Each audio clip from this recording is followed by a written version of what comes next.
Start হয়ে গেছে। Share করো।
ওয়েট করছি কিছু বন্ধু আসুক।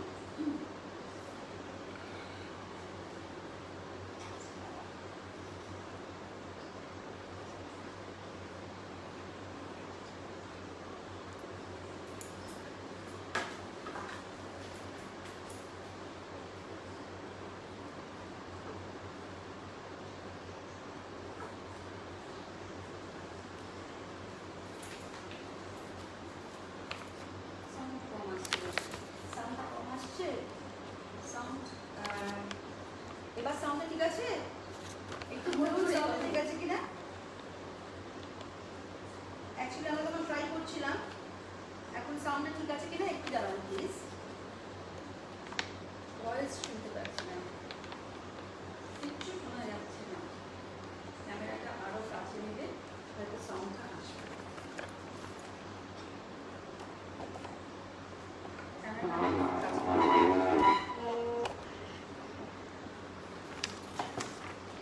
এবার কি শোনা যাচ্ছে একটু বলুন কাইন্ডলি। কথা শুনতে পাচ্ছেন কি? দেখতে পাচ্ছি আচার্য মৌমিতা, আত্রেয় মুখার্জি, মধুমিতা সামন্তকে। সবাই ভালো আছো? ভালো থাকতেই হবে, যেভাবেই হোক ভালো থাকতেই হবে আমাদের। আর কয়েকজনের জন্য একটু ওয়েট করে যাই, আর কয়েকজন আসুক, তারপর আমরা শুরু করছি আমাদের লাইভ। মোবাইলের সাউন্ডটা ঠিক আছে কিনা একটু চেক করুন। সাউন্ডটা কি ঠিক আছে? এবার কি আপনারা সাউন্ড শুনতে পাচ্ছেন? একটু জানান কাইন্ডলি। সাউন্ডটা আছে কিনা দেখ। রাহুল সিনহা, ভালো আছি, এখন ভালো আছি, সুস্থ আছি। সব থেকে এখন এই উত্তরটাই দেওয়াটাই শ্রেয়, সুস্থ আছি, ঠিকঠাক আছে। পূজা সিনহা ক্যামেরার সামনে নিয়েছি, থ্যাংক ইউ। ঠিক আছে তো এবার?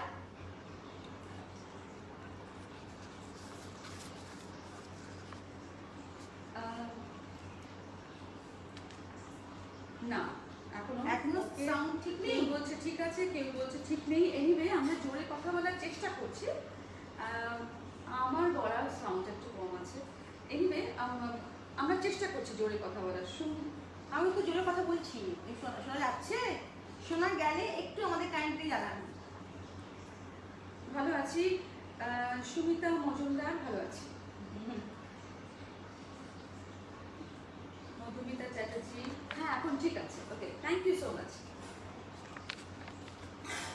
ওকে, অ্যাকচুয়ালি আমরা ফার্স্ট লাইভে এসেছি, আমি তো ফার্স্টে এসেছি, তার কারণ ছবি প্রমোশনের জন্য বা অন্য কোনো কাজের জন্য লাইভে হয়তো এসেছি। বা কোনো টক শোতে এসেছিলাম, কিন্তু নিজের পেজ থেকে বা আমার বোনের পেজ থেকে বা পার্সোনালি এই ফার্স্ট টাইম আমি লাইভে এসেছি, সুতরাং একটু গন্ডগোল হচ্ছে, তোমরা আমার সঙ্গে থেকো। অ্যাকচুয়ালি সময়টা আমাদের ভীষণ খারাপ, ভীষণ সময়, একটা খারাপ সিচুয়েশনের মধ্যে দিয়ে আমরা যাচ্ছি। কোভিড-19 আমাদের জীবনযাত্রাকে প্রচণ্ডভাবে বিব্রত করে দিয়েছে, সবটাই আমরা পুরো ঘেটে রয়েছি। সেখান থেকে এই রোগটা একটা অতিমারী রোগে তো পৌঁছে গেছে, এটা তো আর নতুন করে আমার কিছু বলার নেই। কাউকেই আর বাকি রাখিনি, সবাইকেই একবার করে ধরে নিয়েছে। সেখানে আমার দিদিকেও টাচ করেছিল, খুব খারাপভাবেই উনি এসেছিলেন ওনার কাছে কোভিড-19, কিন্তু কি করে দিদি একা ওই রোগটাকে মানে রেখে যে ওই ওভারকাম করলো, সেটা আমাকে অনেকেই বলেছে যে তোমরা দুজনে একটু লাইভে এসো না, বা দিদিকে একটু লাইভে এনো না। তা আনতে গিয়ে মোটামুটি আমার অবস্থা কাহিল হয়ে গেছে, তা জোর করে মোটামুটি লাইভে নিয়ে এসেছি একটু শেয়ার করবার জন্য যে এই রোগটা হলেই প্যানিক হওয়ার কিছু নেই, বা ভয় আতঙ্কিত হয়ে পড়বার কিছু নেই, ওভারকাম করা যায় বাড়িতে থেকে, নিজেকে সুস্থ রেখে এবং ভালোভাবে একা থেকে। দিদি একা লড়েছিল এই রোগটা নিয়ে, আমি বলে রাখি দিদি একা থাকে, দিদির সঙ্গে কেউ থাকে না, একা এই রোগটাকে নিয়ে কি করে ও রোগটাকে ওভারকাম করলো এবং সুস্থ হলো, সুস্থ হয়ে কাজে নামলো, সেই কথাগুলো শেয়ার করতে আজকে আমি আমার দিদিকে নিয়ে এসেছি। দিদি বল কিভাবে। তো আমি প্রথমে বলে রাখি, শনিবার করে দিদি আমার কাছে আসে, আমরা এখানে এসেছি মোটামুটি এটা শেয়ার করতে, আর একটু গল্প আড্ডা, একটু লাইট কথাবার্তা এটা বলবার জন্য। তা আমি প্রথমেই বলে রাখি, আমরা দুই বোন শনিবার হলেই আমরা একসঙ্গে সবাই মিলে ফ্যামিলি একটা গেট টুগেদার করি, বা কোনো ছুটি করলেই দিদি আমার কাছে চলে আসে। সেদিনটা ছিল শনিবার। আমি দিদিকে সকালবেলা যথারীতি ফোন করেছি, ফোন করে দিদিকে বলছি, দিদি আজকে আমি সবাই এসছে, গুড়িয়া আর এসছে, অনেক এসছে, আমার ছেলে বউ সবাই বাড়িতে, নাতি নাতি সবাই এসছে, তুই চলে আয়, আনন্দ ফুর্তি হইচই সবাই মিলে করা যাবে। তখন দিদি জেনারেলি ফোন করলে হ্যালো একটা ফোন তুলে একটা সুন্দর একটা হ্যালো করে। সেদিনকার হ্যালোটা আমার ঠিক ভালো লাগলো, একটা ভাঙা গলায়, হালকা গলায় হ্যালো করে উঠেছে। তখন আমার সন্দেহ হয়েছে, জেনারেলি এইরকম একটা পাওয়ারফুল লেডি এইরকম হ্যালো করে না। তা আমি দিদি বললাম কি হলো, কিছু হয়েছে? বললো না ঝুম, আজকে আমি ঠিক যাব না, আমার গলাটা একটু জ্বালা জ্বালা করছে আর শরীরটা ম্যাচ ম্যাচ করছে, আমার শরীরটা ঠিক ভালো লাগছে না, তাই আমি 3 দিন ধরে হোম আইসোলেশনে আছি, আমি কিছু বলিনি, এখন তাই বলছি আমি 3 দিন ধরেই হোম আইসোলেশনে আছি, এখন তাই আমি যাবো না, ঠিক করেছি। আগে একদিন দেখে নিই। আমি সঙ্গে সঙ্গে দিদিকে বললাম, দিদি তুই কিন্তু টেস্ট করে নে, এখন কিছু সিমটম হলেই টেস্ট করতে হয়। সেই দিনকেই আমরা ব্যবস্থা করলাম কোভিড টেস্টের, এবং 2 দিনের মধ্যে সোমবার রিপোর্টটা আসলো কোভিড পজিটিভ।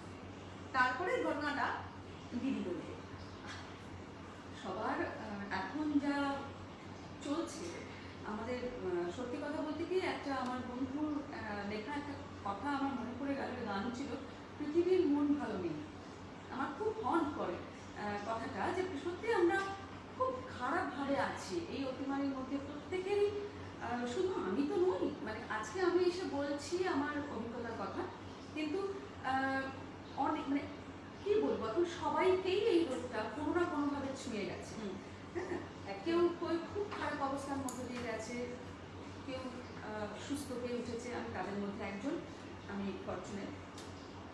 এনিওয়ে, আমি প্রথমে বলে রাখি যে আমি নিজে খুব কম কথা বলি এবং একটু একা নিজের মতো থাকতে ভালোবাসি। সেই জন্য অনেকে বলে আমি নাকি খুব প্রাউড এবং ভীষণ, মানে আমার ভীষণ অহংকার। তো আমি একেবারেই তা নই, আমি কথা বলতে ভালোবাসি কম, যতটা পারি এড়িয়ে যাওয়ার চেষ্টা করি।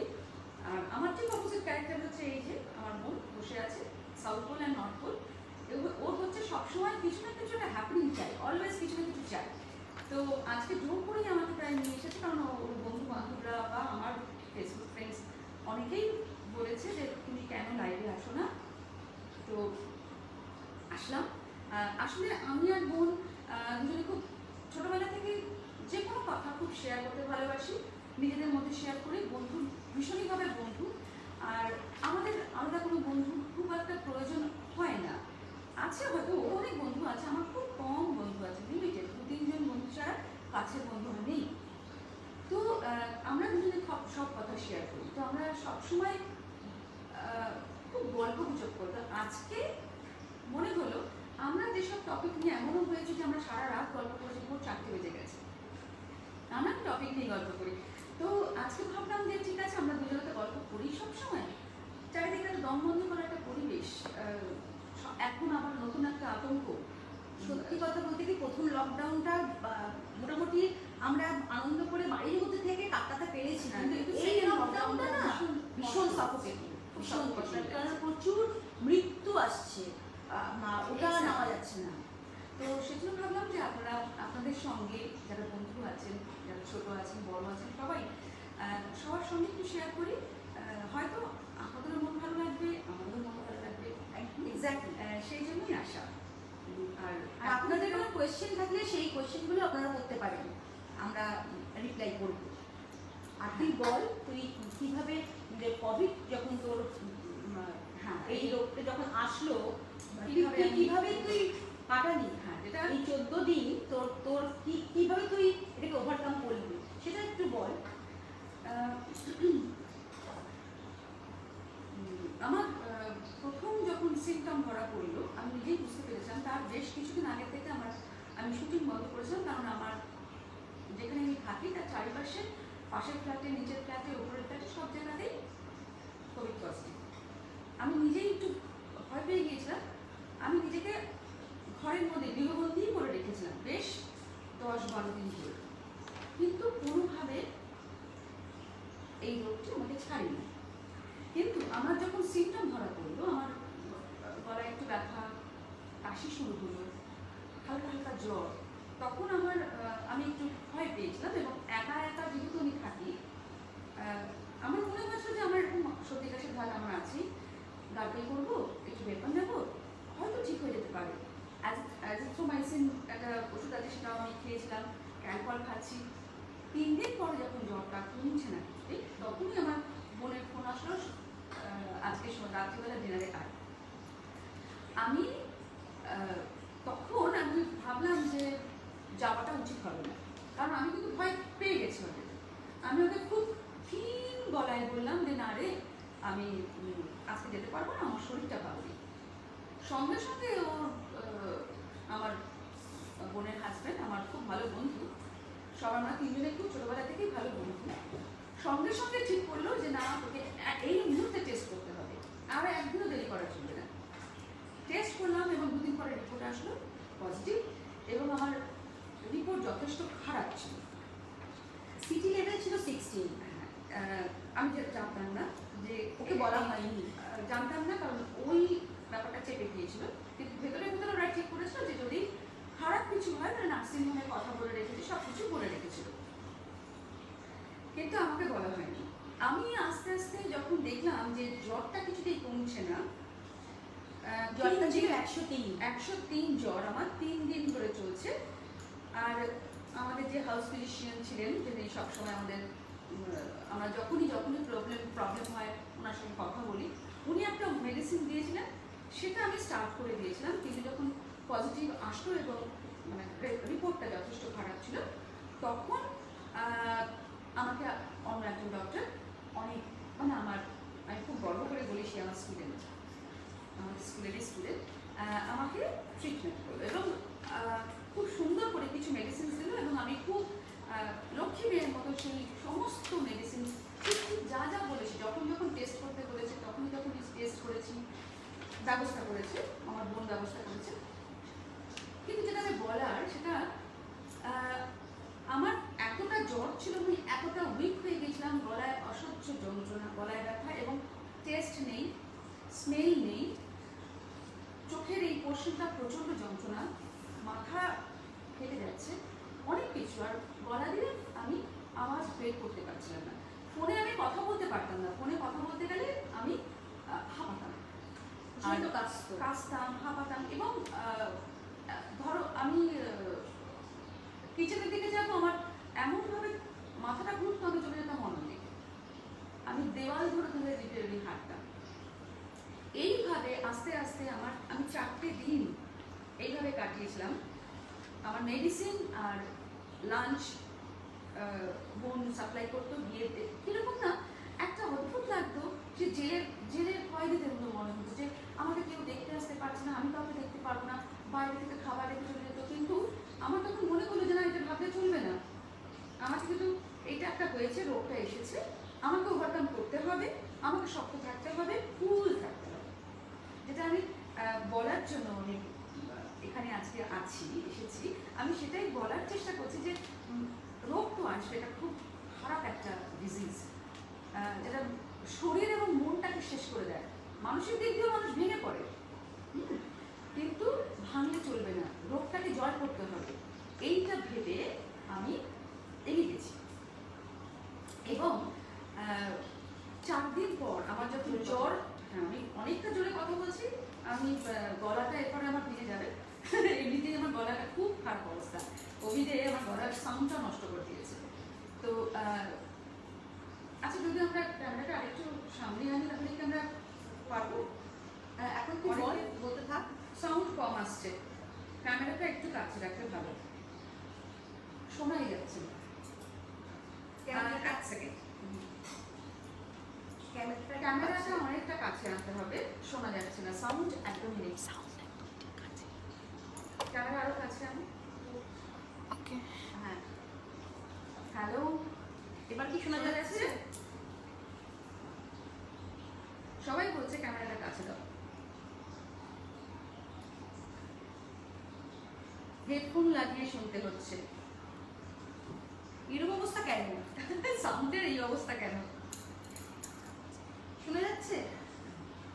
সাউন্ডটা খুব খারাপ, বুঝতে পারছি। এনিওয়ে, আমি যেটা বলছিলাম, যে এই অবস্থাতে আমি একটাই জিনিসই বলতে চাই, যে খুব শরীরটাকে তো নষ্ট করে দেয়, শরীর এবং মনটা যথেষ্ট প্রেশার করে। সেই অবস্থায় দাঁড়িয়ে কিন্তু খুব মনটাকে শক্ত রাখতে হবে, আর খুব কুল থাকতে হবে।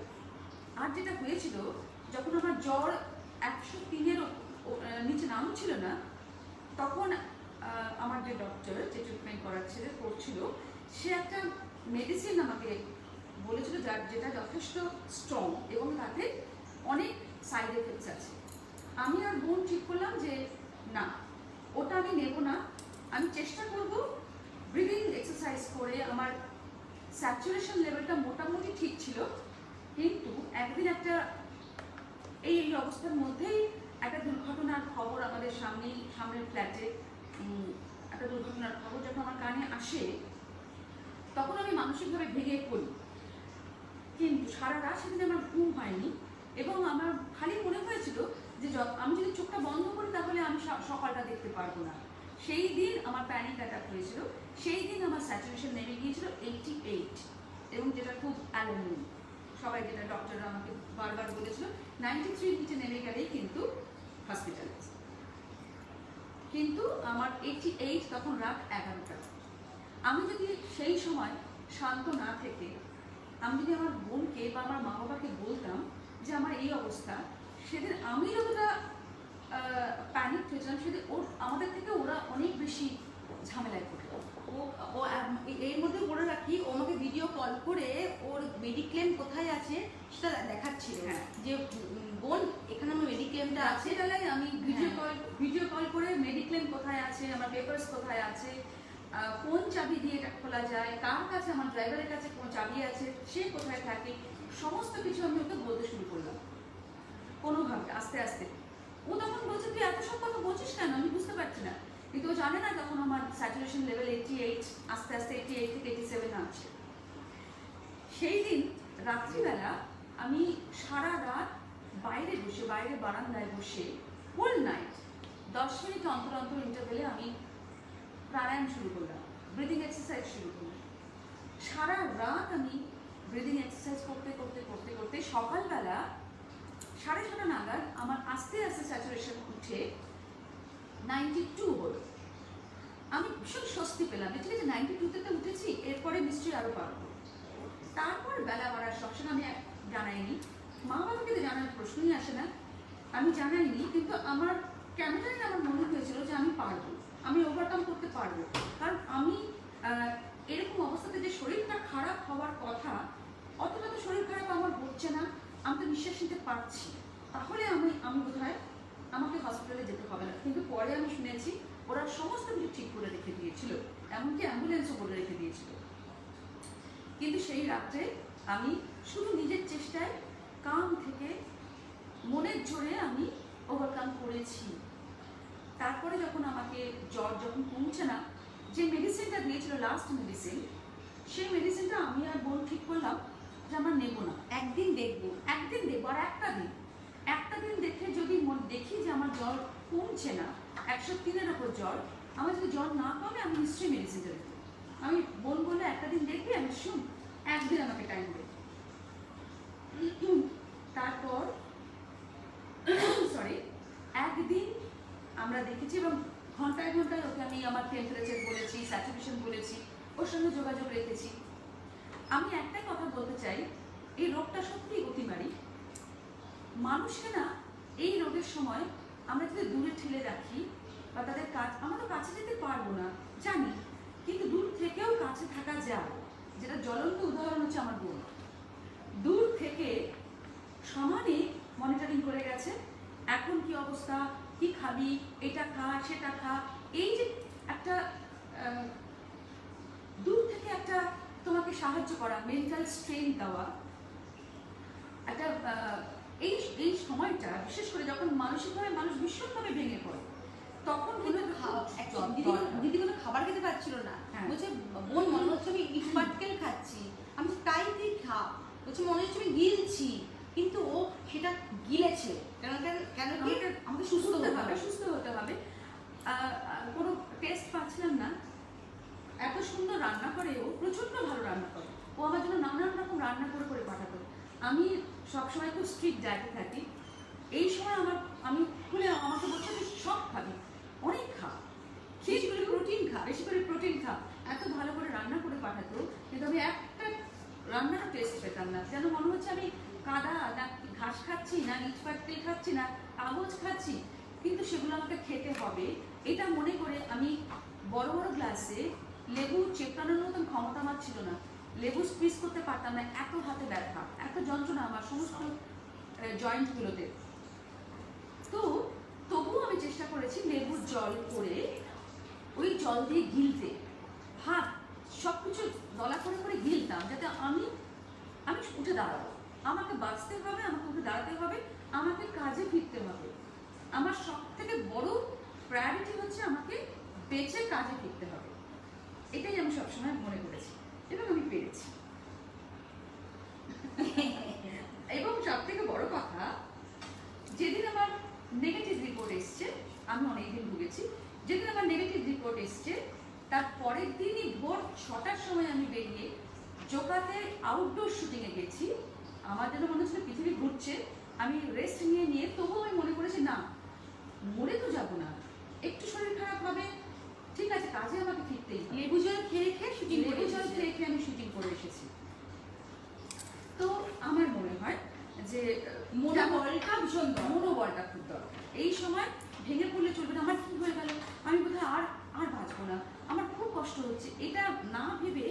আর সব থেকে বড় কাজ কি করেছিলাম জানেন তো, সব থেকে বড় প্রথমেই সকালবেলা একবার নিউজ দেখার পরে আমি নিউজ চ্যানেলটা বন্ধ করে রাখতাম, গান শুনতাম, সিনেমা দেখতাম, আনন্দ করার জন্য, দেখতে পেতাম না, চোখ ভেঙে আসতো, তবুও চালিয়ে রাখতাম। কিন্তু নিউজ চ্যানেলগুলো দেখে আমার ভীষণ কষ্ট হতো, প্যানিক হয়ে যাচ্ছিলাম। ওইটা মানে নেগেটিভ কোনো জিনিস আমি নেবো না, পজিটিভ থাকবো, এইভাবে নিজেকে পজিটিভ রেখে আমি 14 দিনের মাথায় যখন ওভারকাম করলো, সেই দিনই সকালবেলা ওর গলার অবস্থা খুব খারাপ ছিল, কিন্তু সেই দিনই ও একটা প্রচন্ড সুন্দর গান গিয়ে আমাকে সকাল ভোরবেলা যখন রিপোর্টে এসছে যে তুমি রোগ মুক্ত, তখনও খুব সুন্দর গান আমাকে গিয়ে পাঠিয়েছিল হোয়াটসঅ্যাপে।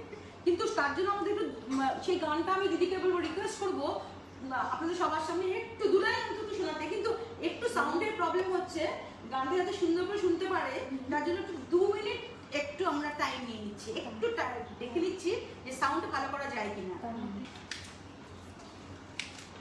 গান তো তাই গান একটু 2 মিনিট টাইম নিয়ে নিই। থ্যাংক ইউ বুবুনদা। Bubun thank you so much, দিয়ে ওয়াচ করছিস। মা রুমু, আমি লাইভে এসেছি রুমু, তুমি অনেকবার বলেছো আমি অসাধ্য সাধন করেছি কিনা, আমি অসাধ্য সাধন করেছি কিনা রুমু আনতে পেরে। হ্যালো, আচ্ছা সাউন্ডটা কি এখন পাওয়া যাচ্ছে? সাউন্ড পাওয়া যাচ্ছে? সাউন্ডটা এখন ভালো যাচ্ছে কি? একটু জানান না প্লিজ।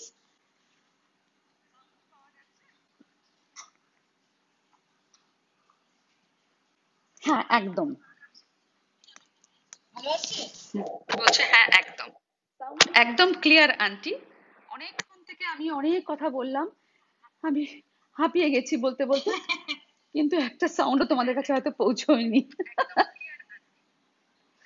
Anyway, perfect sound.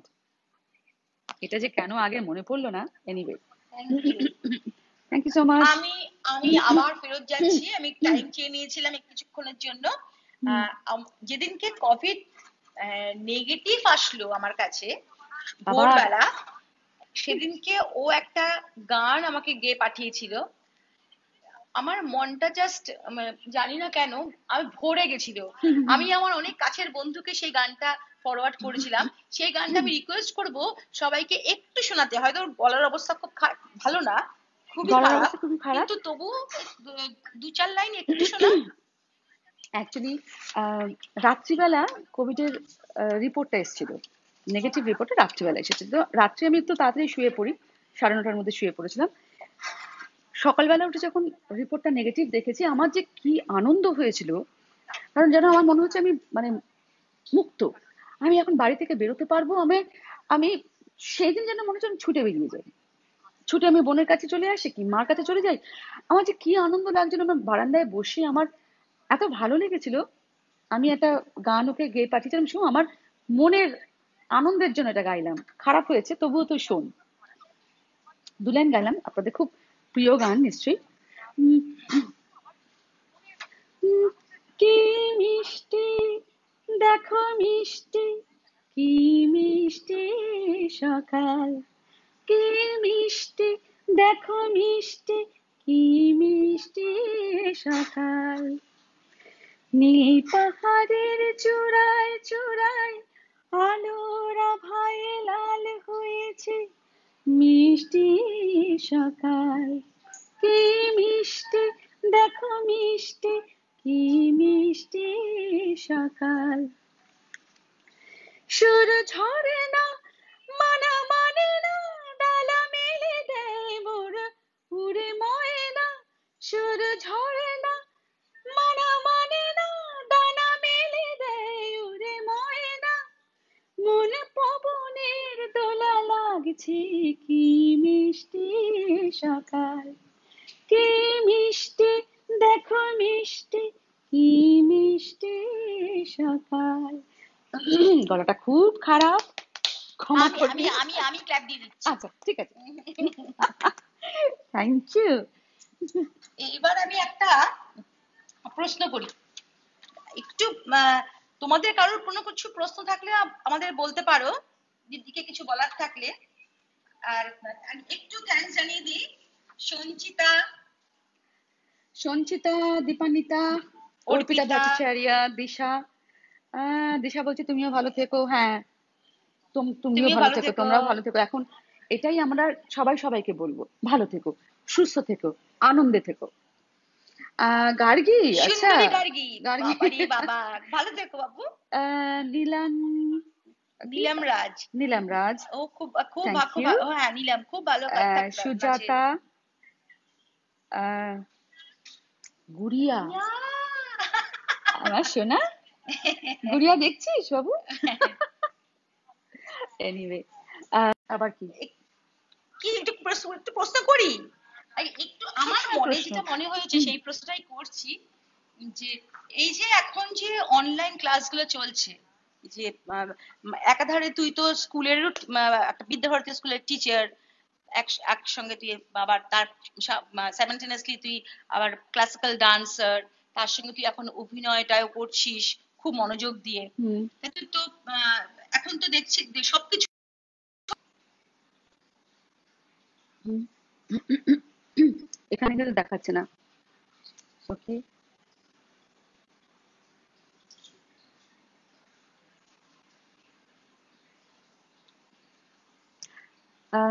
এসছে কি, ভিডিওটা পজ হয়ে গেছিল, এসছে কি, শুরু হয়েছে কি? শুরু হয়েছে কিন্তু এখানে দেখাচ্ছে হয়নি।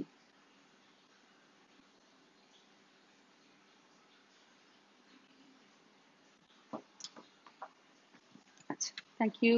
হ্যাঁ বল। আচ্ছা, আমি যেটা জিজ্ঞেস করছিলাম দিদিকে, হুম যে হুম এই অনলাইন ক্লাস করছিস তোরা হুম। স্কুলে, এই অনলাইন ক্লাস কিরকম এফেক্টিভ, মানে বাচ্চারা কি ঠিক মতন পড়াশোনা করছে, তোর কি মনে হয়? আহ, কি জানিস তো, এই যে আহ, গত বছর থেকে অনলাইন ক্লাস শুরু হয়েছে, আমি বিদ্যাভারতী স্কুলের সঙ্গে জড়িত, আমি ওখানে পড়াই। এতদিন ধরে 1 বছর ধরে আমি যা দেখে আসছি, বাচ্চাদের আহ, মনে হচ্ছে এখন, মানে সরি, এক সেকেন্ড, 1 সেকেন্ড।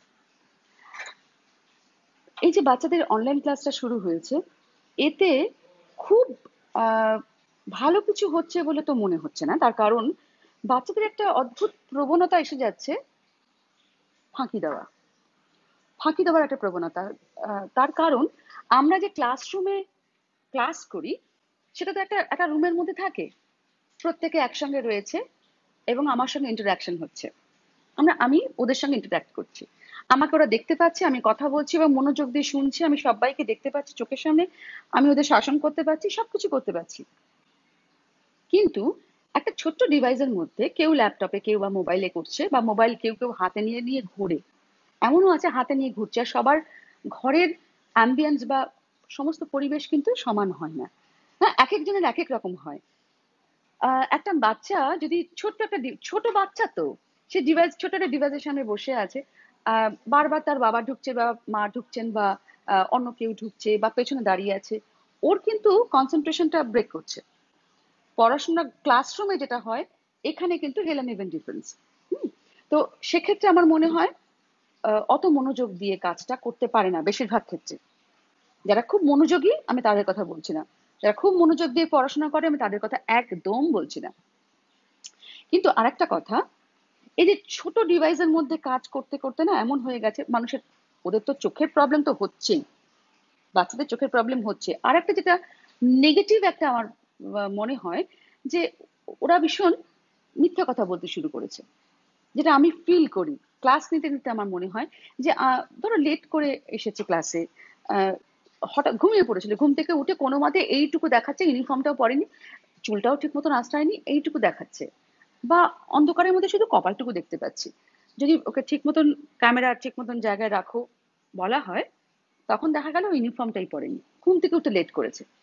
যখন ওকে প্রশ্ন করা হয় তুমি কেন লেট করেছো, বলে আমার নেটওয়ার্ক প্রবলেম, এটা সঙ্গে সঙ্গে। এটা একটা মস্ত বড় প্রবলেম। এটা একটা একটা একটা স্ট্যান্ডার্ড একটা। পজ হয়ে গেছে। না না, পজ হয়নি, দেখতে পাচ্ছি আমি, ওখানে সাউন্ড আসছিল তাই হুম। আমি চুপ করতে বললাম। তো এটা হচ্ছে, তাই আমার মনে হয় বাড়ির গার্জেনদের, যারা মা বাবারা আছেন, যারা দেখছে, তাদের প্রত্যেকেরই বাড়িতে ছোট ছোট ছেলেমেয়েরা আছে, তাদের অনলাইন ক্লাসেস হয়। যারা এই প্রবলেমটা ফেস করছেন আমি তাদের কথা একেবারেই বলছি না, কিন্তু যাদের এটা হচ্ছে, আমার মনে হয় কি জানিস তো, যখন ক্লাস চলে, যদি একটু সারপ্রাইজ ভিজিট দেয়, মানে ঘরটা তোমরা ঠিক করে ক্লাসটা করছো তো, বা ঠিক মতন হচ্ছে তো, মানে একটু যদি নজর মনিটরিং রাখে, করে মনিটরিংটা মা করে মা মারা। মা বাবারা যদি করে, তাহলে এই যে এক্সাম গুলো হয়, হুম। সেখানেও তো কি হয় সেটা তো মানে যাই হোক যাই হোক যা পরিস্থিতি। পরিস্থিতি এখন যা সবটাই আমাদের মেনে নিতে হচ্ছে, কিন্তু একটু বাড়িতে দেখাশোনা করা যে তারা ঠিক মতন পড়ছে কিনা, ঠিক মতো ক্লাসগুলো অ্যাটেন্ড করছে। আহ, আমরা আবার ফিরে এসেছি, জানি না মাঝে মাঝে একটুখানি টেকনিক্যাল প্রবলেমের জন্য এটা হচ্ছে। এনিওয়ে, তো প্রশ্নটা কি ছিল? যে হ্যাঁ, ক্লাসিক্যাল ডান্স, ক্লাসিক্যাল যে কোনো কিছু, শাস্ত্রীয় সঙ্গীত মানে নৃত্য গীত বাদ্য সব কিছু মিলিয়ে কখনো না মানে গুরুমুখী বিদ্যা তো, হুম। গুরুমুখী বিদ্যা, তাই আমার মনে হয় গুরু সামনে না থাকলে শিক্ষাটা যেন সম্পূর্ণ হয় না। সামনে থেকে শেখা যে যা মানে যেরকম শেখা যায়, দূর থেকে অনলাইনে ছোট্ট একটা ডিভাইসের মধ্যে বা ল্যাপটপে বা কিছুতে কারেকশন করা বলো বা বারবার ইন্টারাক্ট করা বলো, কোথাও একটা ঘাটতি থেকে যায়।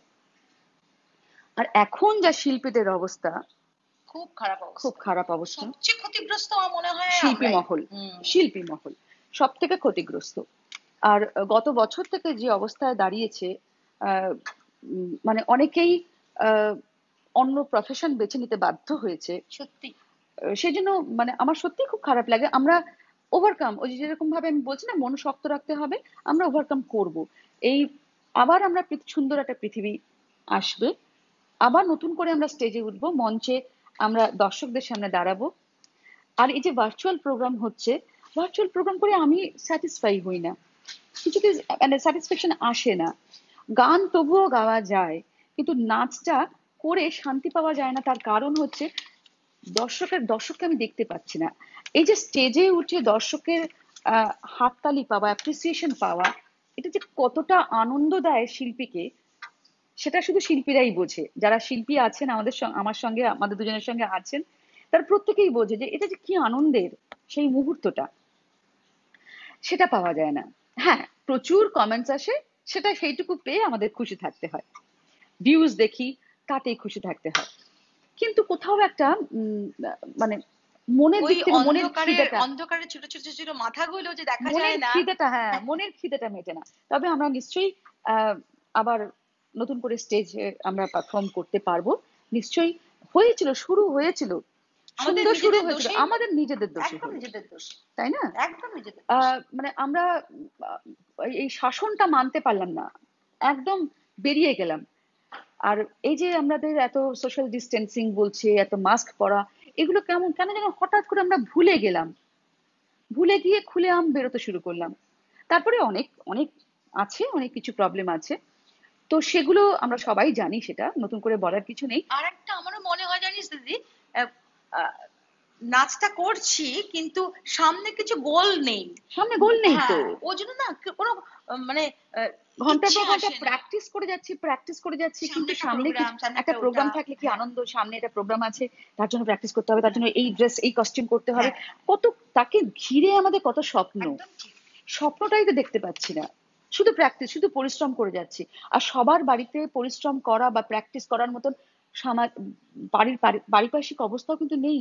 সবাই ওয়ার্ক ফ্রম হোম, বাড়ির সমস্ত মানুষ আর বাড়িতে বসে কাজ বাড়িতে করছে। হাজবেন্ডরা বসে থাকলে, বাচ্চারা সকাল থেকে ক্লাস করলে, কোথায় তুই নাচের প্র্যাকটিস, প্র্যাকটিস করবি? একদম তাই। আর নাচটা সেই বিশেষ করে, রিগারাস প্র্যাকটিস কিভাবে হবে? নাচ সম্ভব যেমন নয়। হবে না, গানও হবে না, ইনস্ট্রুমেন্টও, মনে মনটা তো দিতে পারছি না না, আমরা। এখানে আমার মনে হচ্ছে আমাদের এখানে প্রবলেম হচ্ছে, আমরা স্বপ্ন দেখতে পাচ্ছি না।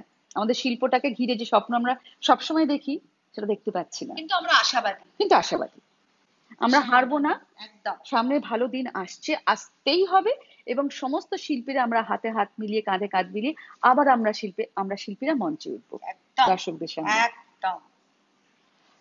আচ্ছা, অনেক তো আমাকে প্রশ্ন করলি, তোর তো প্রশ্ন মানে আমি জর্জরিত হয়ে গেলাম। এবার তোকে একটা প্রশ্ন করি। বল। তুই একটা একটা ওর সব থেকে ভালোবাসার জিনিস হচ্ছে রান্না, প্যাশন। ওর প্যাশন হচ্ছে রান্না করা।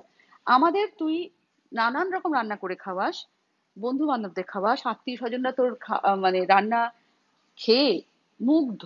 আমি তো বলি যে ওর রান্না খেলে হাতটা ভেতরে ঢুকে যাবে। কিন্তু এই রিসেন্টলি তুই তোর পেজ খুলেছিস, সুমুস কিচেন ক্যাবিনেট।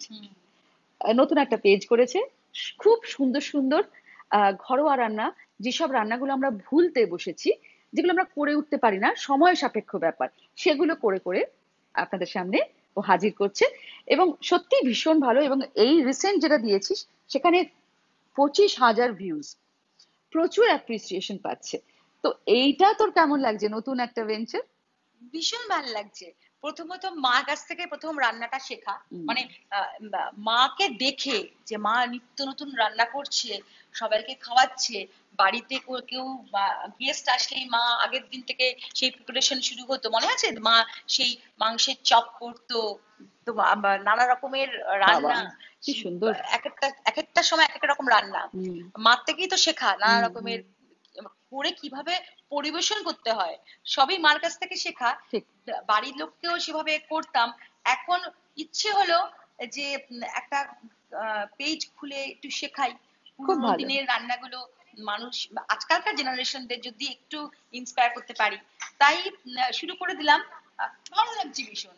আর অহনা আমার রান্না কিছুদিনের মধ্যেই আসছে, তুমি জিজ্ঞেস করেছো, কিছুদিনের মধ্যেই আর একটা নতুন রান্না নিয়ে আসছি আমি, একটু অপেক্ষা করো, এসে যাবে। আর একটা আমি এবার একটা রিকোয়েস্ট করি। আবার কি রিকোয়েস্ট? প্রশ্ন করবে না তো? প্রশ্ন করিস না।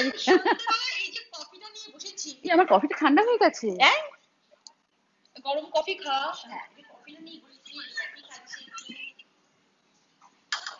কফি খাচ্ছি, বাইরে হালকা বৃষ্টি। Coffee with my sister. এই যে বাইরে একটু বৃষ্টি হচ্ছে, চট করে দাও, সুন্দর ঠান্ডা ঠান্ডা ব্যাপার, আমি আর তুই বসে কফি খাচ্ছি, একটু আড্ডা দিচ্ছি।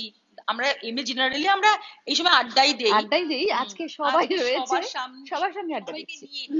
ভীষণ আমরা ভীষণ একা একা হয়ে গেছি, সবকিছুই একা একা ঘরের মধ্যে। তাই ভাবলাম একটা দিন আসি, সবাইকে নিয়ে একটু আড্ডা দেই।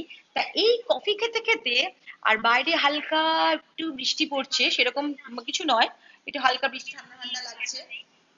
এই সময় তোর আমাকে বল না, তোর কি গান মাথায় আসছে? ওরে বাবা, আবার গান? আমার তো গলাটাই নষ্ট হয়ে গেছে এখন। তুই একটু শুনি, একটু মনটা ভালো করি।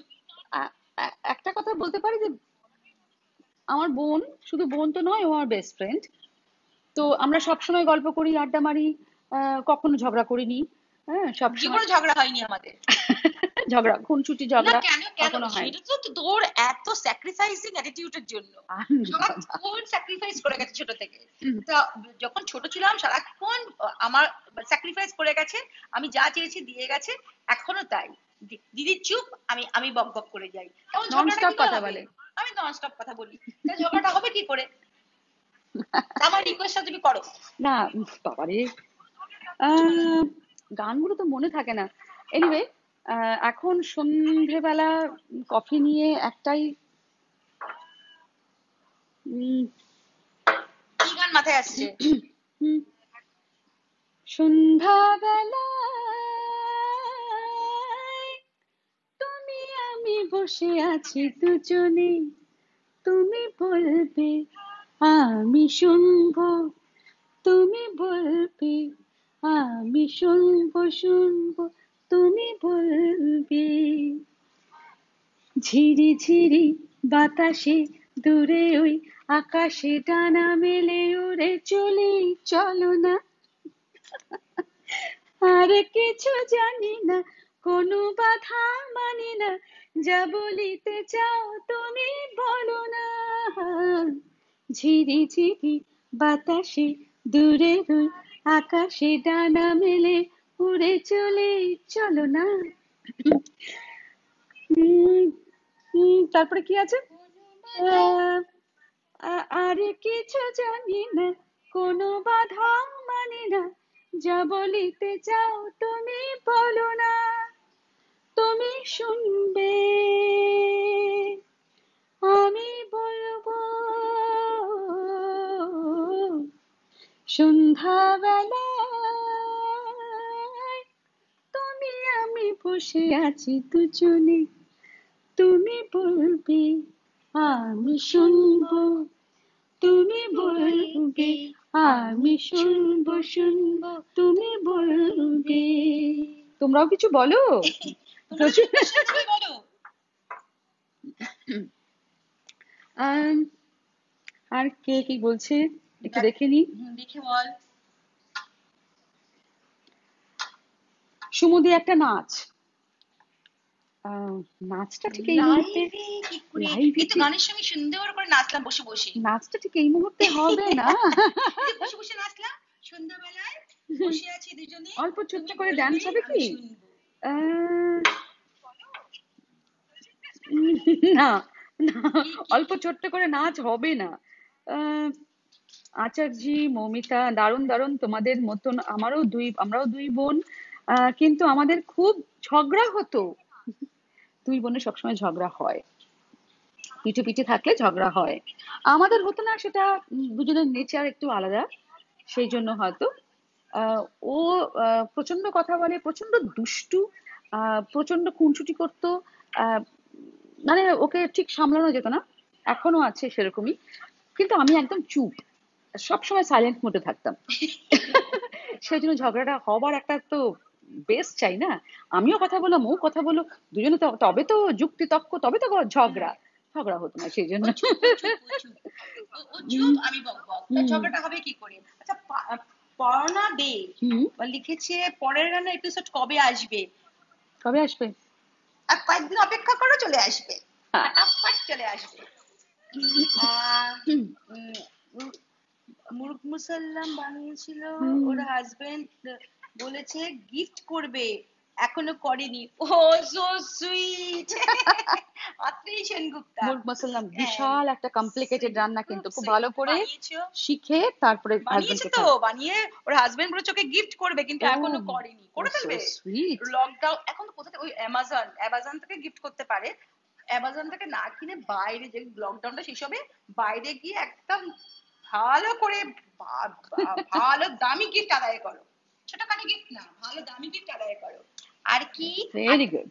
আর একটা কথা তোকে আমি জিজ্ঞেস করছি, যে টাইম ম্যানেজমেন্ট কি একটা শিল্পীর জন্য খুব জরুরি? আমি তো এত মনে করি ডিসিপ্লিনড ভীষণ লাইফ জরুরি। যেরকম তোর, তুই এত সুন্দর টাইম ম্যানেজমেন্ট, মানে কেউ কোনো ইনভাইট করলে সেখানে খুব অসুবিধা না হলে সেটা রক্ষা করার চেষ্টা করিস। তারপরে মা বাপির ক্ষেত্রে সব সময়, আমি হয়তো খুব বড় একটা ফ্যামিলির মধ্যে থাকি, সব সময় যেতে পারি না, তুই সর্বক্ষণ মা বাপির সঙ্গে, আমার কোনো ক্ষেত্রে হোক কি সব সময় তুই সব জায়গায় ঠিক দাঁড়িয়ে পড়িস। আর তার সাথে সাথে তুই স্কুলের পড়াও, নাচের প্র্যাকটিস, অ্যাক্টিং, বা সব কিছুতে কি করে একটু মেনটেন করিস, এই টাইম মেনটেন গুলো কি করে করিস? একটু বল না, তাদের লোকে বুঝবে যে কিভাবে ডিসিপ্লিন লাইফ লিড করা যায় সব করে। না, আমি আমি আমি মনে করি একজন শিল্পী হতে গেলে সবার আগে ডিসিপ্লিন হতে হয়। এটা আমার ব্যক্তিগত মতামত, অনেকেই আমার সঙ্গে একমত হবে। ডিসিপ্লিনটা সবার আগে করতে হবে, মানে ডিসিপ্লিনড হতে হবে। তবে উম, এটাকে একটু সরাতে পারি? হ্যাঁ, মিউট কর। ডিসিপ্লিনড হতে হবে। আমি যেটা করি, আমার সবসময় যেটা মনে হয়, আমি সকালবেলা উঠেই ফার্স্ট আমার দেখে নিই যে সকাল থেকে রাত অব্দি আমার কি কি কাজ আছে, এবং আমি প্রায়োরিটি লিস্ট একটা তৈরি করে ফেলি যে আমার আজকে এগুলো এগুলো আমার প্রায়োরিটি লিস্টে আছে, এগুলো করব, তারপরে যদি আমি সময় পাই তাহলে এগুলো করব, বাকিগুলো করব, এইভাবে একটা করি। আর আরেকটা কি বলতো, তুই তো জানিস আমি যে কাজটাই করি সেটা প্রচন্ড মনোযোগ দিয়ে করিস। হ্যাঁ, ভালোবেসে মনোযোগ দিয়ে করি, যেটুকু করি। প্রচন্ড পারফেকশনিস্ট, প্রচন্ড মাত্রায় পারফেকশনিস্ট। এবং যেহেতু আমি পারফেকশনিস্ট, আমার স্টুডেন্টরা খুব ভালো করে জানে, যে আমার অনেক অনেক স্টুডেন্টরা হয়তো এখন দেখছেও, খুব ভালো করে জানে যে আমি প্রচন্ড রাগী, ভীষণ ভাবে, আমি খুব রাগী। প্রচন্ড রাগী তুমি। আমি হ্যাঁ, অনেকে বলে আমি রাগী, কিন্তু সত্যি আমি খুব একটা রাগী নই, কিন্তু আমি সবার সঙ্গে ভীষণ ফ্রেন্ডলি, আমি মিশি। আমার স্টুডেন্টরা আমার আমার ভীষণ প্রিয়, আমার আমার সন্তানের মতন, আমার সন্তানের মতো। একটু রাগ না করলে, শাসন না করলে ছেলেমেয়েরা মানুষ হয়? মানুষ হয় না, মানুষ হয় না। আমার তো মনে হয় না না। না, এটা আমি মানি আমরা 100%। ছোটবেলা থেকে মা বাবার প্রচন্ড কড়া শাসনে মানুষ হয়েছি, প্রচন্ড। সেটা আমাদের ভেতরে ঢুকে গেছে। আমার খালি মনে হয় যে বাচ্চাদের নিশ্চয়ই ভালোবাসবো, ইন্টালিজেন্স দেবো, কিন্তু একটা লিমিটটা ক্রস করা উচিত নয়। আমাদের শাসনটা কিন্তু প্রত্যেকটা বাচ্চার বেড়ে ওঠার পক্ষে ভীষণ ভাবে জরুরি। তাই আমার মনে হয় শাসন অবশ্যই করব ভালোবেসে। এই না যে দুমদুম করে সবসময় মারবো, সবসময় বাজে করে কথা বলবো, তা না, বা ছোট করে বলবো, তা না। সবসময় ভালোবেসে বুঝিয়ে শাসনটা করা উচিত। এবং আমার স্টুডেন্টদের সঙ্গে আমার সম্পর্ক যেন খুবই ভালো। আহ এই তো আমার প্রায়োরিটি লিস্ট, আমি সবসময় প্রত্যেকটা কাজ আমি খুব ভালোবেসে করি, তাই আমি টাইম আর ম্যানেজমেন্ট মা করতে পারি। বাবাকে মা বাবাকে ছোট্ট সন্তানের মতন দেখে। হ্যাঁ, আমার মা বাবা আমার কাছে দুটো বেবি। আমি সত্যি একটা কথা বলবো, এই যে লকডাউনের সময় শুন, যখন আমি মাঝে মাঝে এই টিভিতে নিউজ দেখতাম যে কোভিড হয়েছে, 60 বছরের মাকে একা ফেলে রেখে চলে গেছে, আমি সঙ্গে সঙ্গে টিভিটা বন্ধ করে দিয়েছিলাম। এত কষ্ট পেয়েছি আমি যে কি করে মানুষ পারে এটা করতে। বাবা মা সব থেকে আপন, মনুষ্যত্বহীন হয়ে যাচ্ছে মনুষ্যত্বহীন মানুষ। কেন এত মনুষ্যত্বহীন হয়ে যাচ্ছে আমরা? কেন নিজেকে এত বেশি ভালোবাসবো?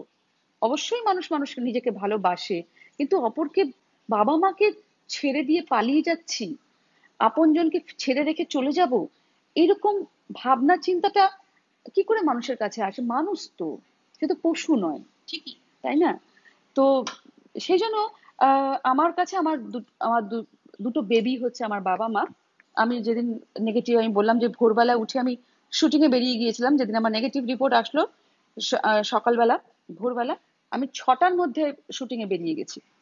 7টায় জোকাতে আউটডোর শুটিং করেছি, ফিরে এসে মা বাবাকে নিয়ে গিয়ে সেকেন্ড ভ্যাকসিন দেওয়ার জন্য আবার জোকাতে গেছি, দিয়ে বাড়িতে ড্রপ করে বাড়িতে ফিরতে ফিরতে রাত 9টা। ভোর 6টায় বেরিয়ে 9টায় এসে তখন আমি আমার মধ্যে নেই, কিন্তু Hats off, সত্যি। তবুও আমার মনে হয়েছে সেটা আমার ডিউটি, আমার কর্তব্য। আর মা বাবা আমার সন্তানের প্রতি আমি ডিউটি করব না? তার ভ্যাকসিনটা তো এরপরে আর হবে না, ভ্যাকসিন নিয়ে এমনিতে আকাল, তাই না? তো সেজন্য সব কাজই আমি ভালোবেসে করি। আচ্ছা, তোকে যদি কোনো আমি এখন একটা বড় দিল যে হ্যাঁ, তুমি কোন জায়গাটা তুই ফিরে যেতে চাস জীবনের, যে তোকে ফিরিয়ে দিচ্ছে সেই জায়গাটা, সেই সময়টা, তুই কোন সময়টা ফিরে যেতে চাস? ছোটবেলাটা নাকি ইয়াং বয়সটা, না কোন কোন সময়টা? ইয়াং বয়সে আমি খুব একটা এনজয় করিনি, সারাক্ষণ কাজ করে গেছি আর খুব শাসনে, ছোটবেলাতেও খুব শাসনে ছিলাম। কিন্তু একটা সময় মানে আমার ছোটবেলায় ওই 10-12 বছর বয়সে, তখন ও ছোট, আমার খেলার সাথী ছিল। ছোট ছোট কারণে আমরা খুব মজা পেতাম, হাসতাম। ওই যে পরীক্ষার পর যে ছুটির সময়টা একটু পেতাম, সেই সময়টা না ভীষণ মিস করি।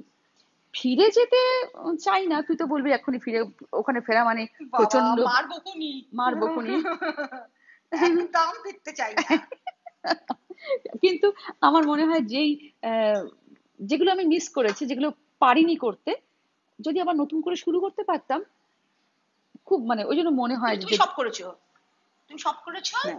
আর এখন এখন লাইফে খুব ভালো করে কাটাচ্ছো, হুম, এনজয় করছো। আর কি দেখো তো কি কি question লিখেছে এসেছে। মালবিকা আন্টি, একটু ডায়েট চার্ট, ডায়েট চার্ট কে বলতে বলেছে বলেছে? বল? মধুমিতা বসাক মধুমিতা বিশ্বাস। বাসু, মধুমিতা মধু বাসু বাসু বিশ্বাস। বিশ্বাস, মধুমিতা বসু বিশ্বাস। সুন্দরম অধিকারী, আচ্ছা তুমি কি, thank you for your comments. আচ্ছা, আহ,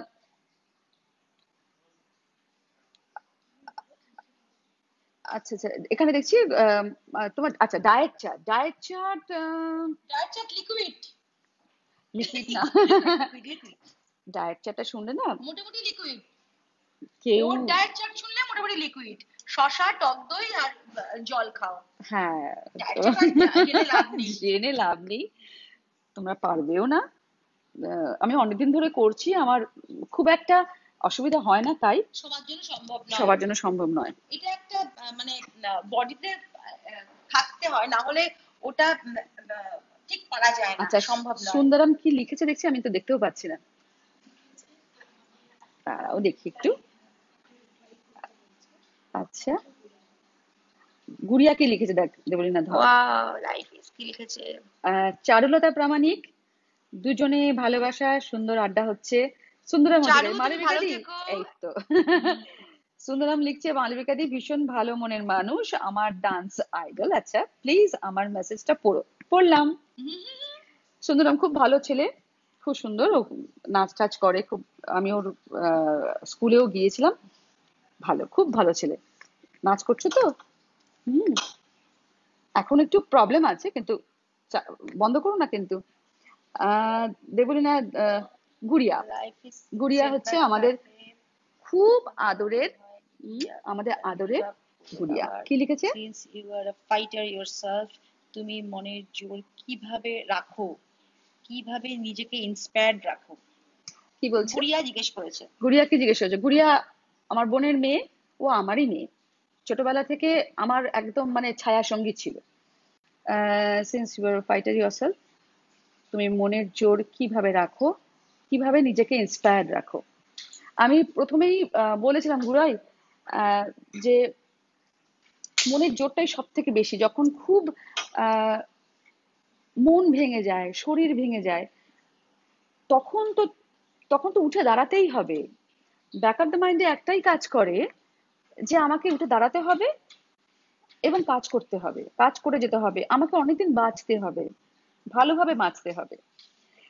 এইটা আমার মাথায় সবসময় কাজ করে। আমার কি হচ্ছে, আমার আহ, আমি স্যাচুরেশন দেখতাম ঠিকই, টেম্পারেচার দেখতাম, স্যাচুরেশন দেখতাম, আমার মনে হচ্ছে আমার জ্বর হচ্ছে, জ্বর হচ্ছে, কিন্তু আমি সেটা নিয়ে না খুব একটা বেশি ভাবতাম না। আমি সেগুলো করতাম শুধু একে স্যাটিসফাই করার জন্য।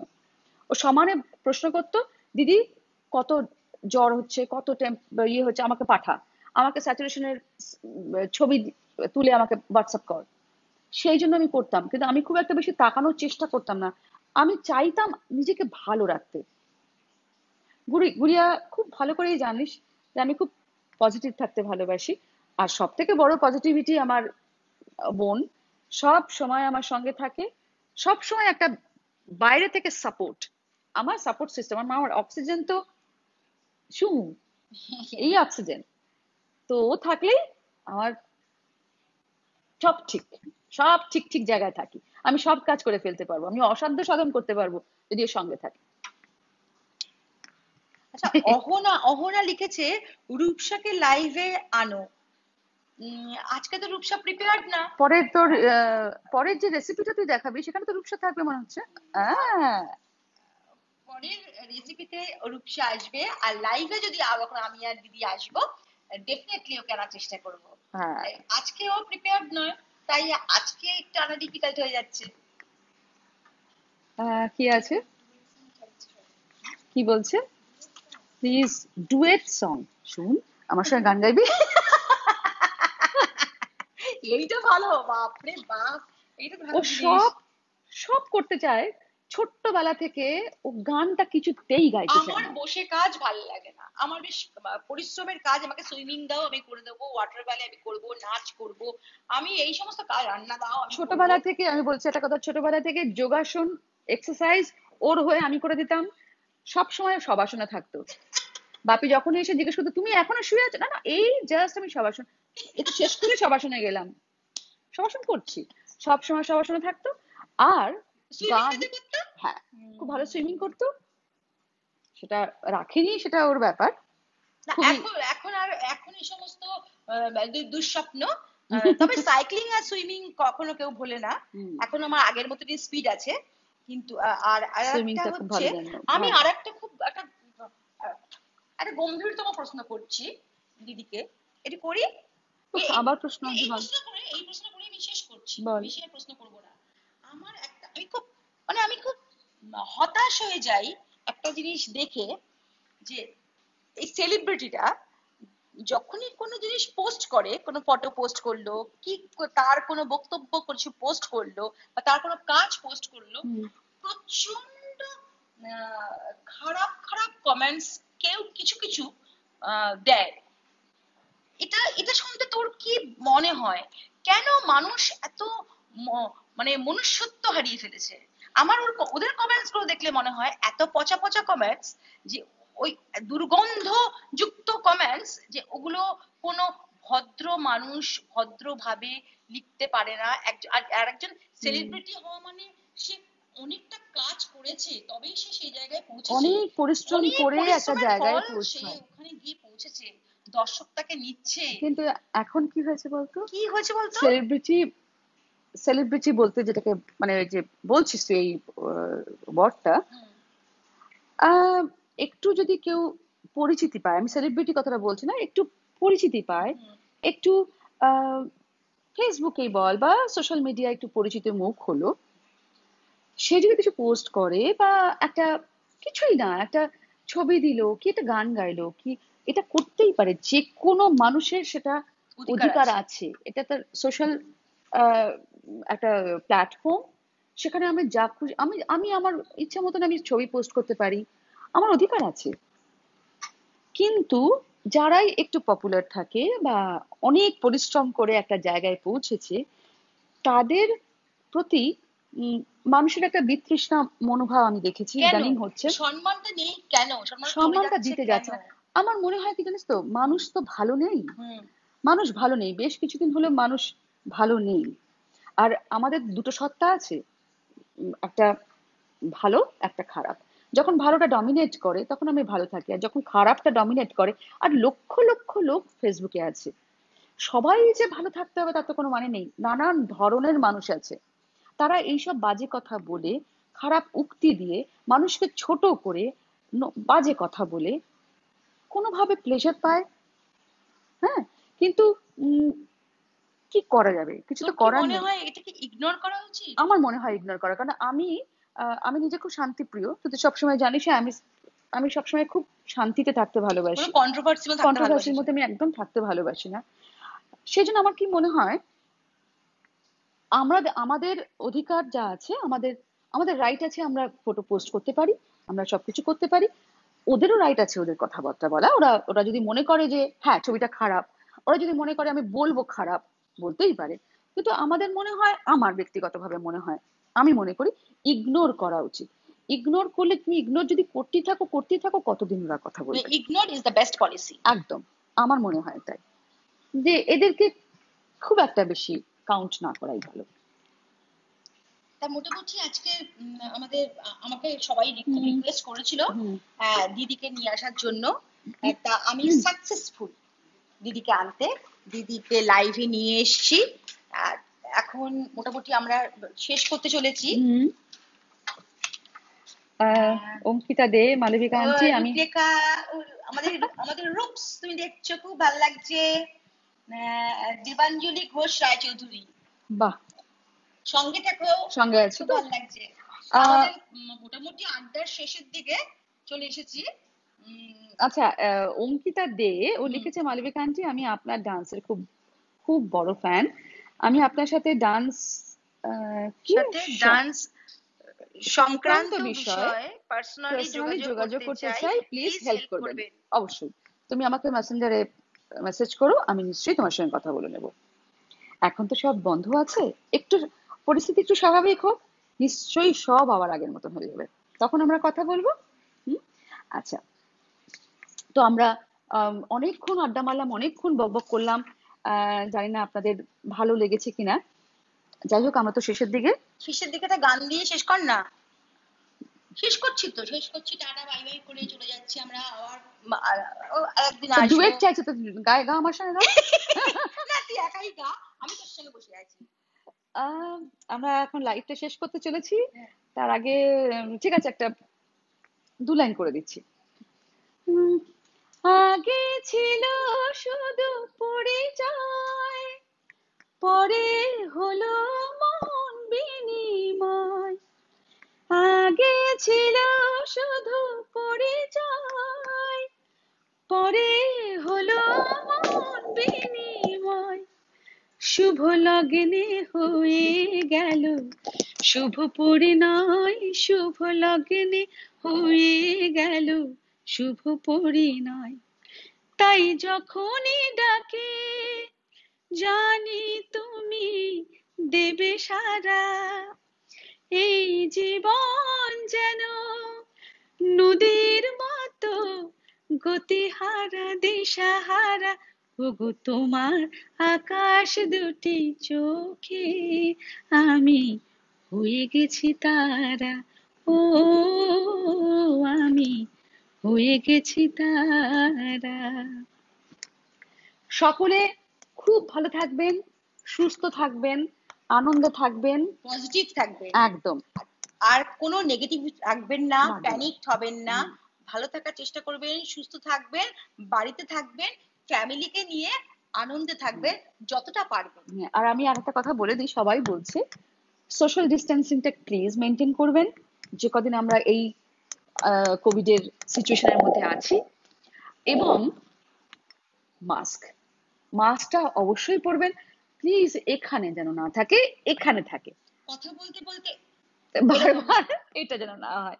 হ্যাঁ, তো আমরা মাস্ক পরবো, সোশ্যাল ডিস্টেন্সিং মেনটেন করব, বারবার হাত ধোবো, ক্লিন থাকবো, মনের দিক থেকে জোরালো থাকবো। সঙ্গে থাকবেন। আমরা আবার আরেকদিন আসবো একদম আপনাদের সঙ্গে আড্ডা মারতে। ভালো লেগেছে, তার মানে আড্ডা মেরে আড্ডা মারে ভালো লেগেছে। Bye bye. টাটা।